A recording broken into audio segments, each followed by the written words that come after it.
Hey guys, once again welcome back to my YouTube channel Medicure Buddy. In today's video we are going to discuss a very important topic and that is duct ectasia or periductal mastitis.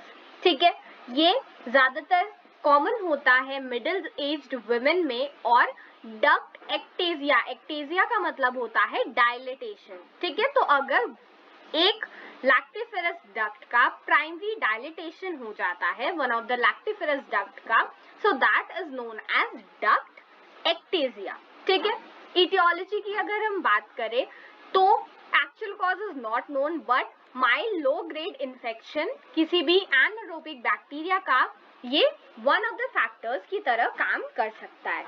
ठीक है, ज्यादातर ये चीज smokers में देखने को मिलती है and smoking also increases the virulence of the commensal bacteria. ठीक है, अगर कोई बैक्टीरिया कमेंसलिज्म के साथ रह रहा है तो स्मोकिंग से उसकी वायरुलेंस, उसकी पार इंक्रीज भी हो जाती है.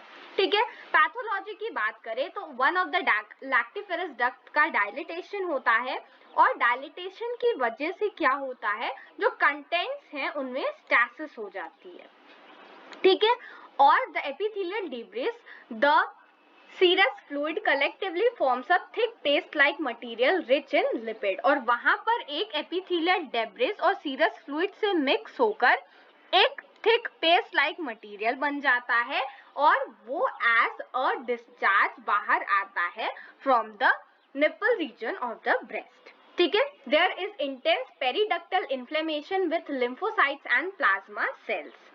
बहुत ज्यादा जो डक्ट्स होती हैं उसके आसपास इन्फ्लेमेशन भी हो सकता है, वहां पर लिम्फोसाइट्स और प्लाज्मा सेल्स भी अपीयर होते हैं, इसीलिए इसको हम कई बार प्लाज्मा सेल मैस्टाइटिस भी कहते हैं. ठीक है, fibrosis can cause nipple retraction, कई बार निपल रिट्रैक्शन भी हो सकता है ड्यू टू फाइब्रोसिस. ज्यादातर ये मिडिल एज वुमेन में मिलती है.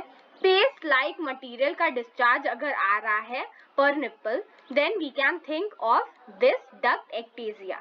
ठीक है, कई बार फाइब्रस लंप भी फेल्ट हो सकता है. ठीक है, bilateral slit like retraction of nipple is observed.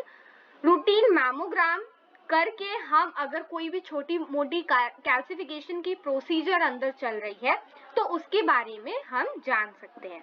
Management की अगर हम बात करें तो फाइन नीडल एस्पिरेशन साइटोलॉजी ये प्रोसीजर है जो हम करते हैं डायग्नोसिस को कंफर्म करने के लिए. ठीक है, क्या यहाँ पे मेंशन किया गया है दैट ये जो पूरा प्रोसेस है डक्ट एक्टेजिया का वो किस तरीके से होता है.